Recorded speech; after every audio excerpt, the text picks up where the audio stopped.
just give us a roundup of the motor vehicle accidents that have occurred in the past week so that we can contextualize this conversation.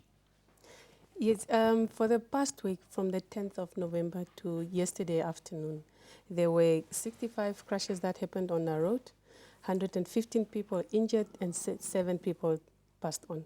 Technically, it means that every day a person died on our roads. Now, if I just take a rundown of the year-to-date crashes, so far 2,979 crashes happened, 5,262 people injured, and 584 that passed on already.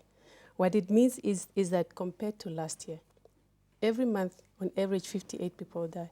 And last year, 53 people died. So it's actually increased over the last year, even though more money has been put into reducing road accidents. Correct.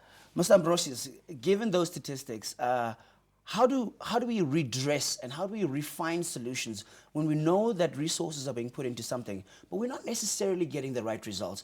How do we, is it a change in strategy?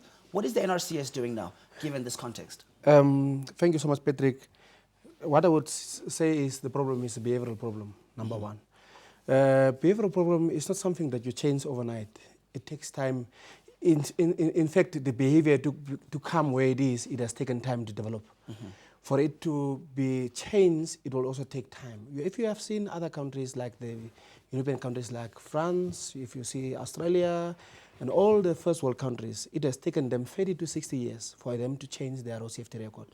For us, we have been now, let me say, particularly in terms of our national strategy, since 2008, which means we still have a lot of years for us to be able to change the behavior of our road users. But in the process, as we're changing it, shouldn't it make sense that it reduces with more change? I mean, we can talk about behavior when it comes to, for instance, things like HIV. It is reduced over years where people are required to change their behavior. Why are road accidents different?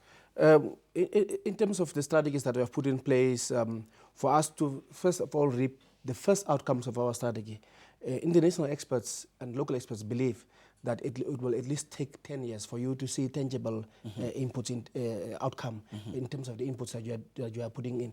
Now, if you look at the other aspect is resources.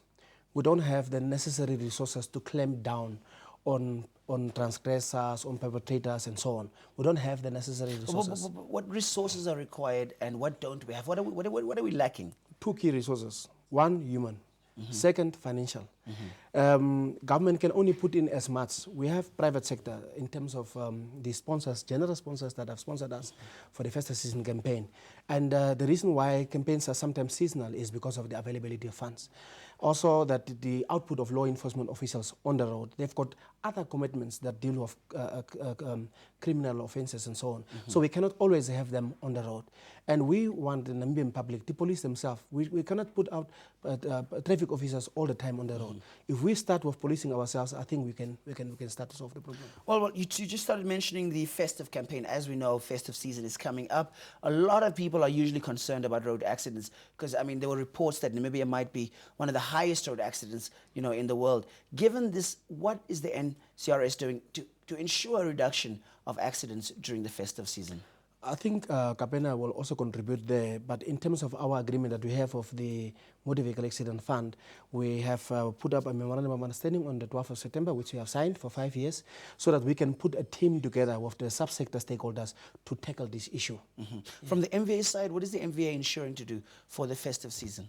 Well, with NRC put a campaign together that will officially kickstart on Saturday. You'll see a lot of law enforcement officers on the road. You'll see us creating awareness on the road. There'll be halfway sort of stops on the long hauls where we'll stop and sort of disrupt the long haul travels for the travelers. There'll be the NDF has also availed medical resources for emergency response in case a crash happens. So that's really what we've put in place together with NRC for this festive season.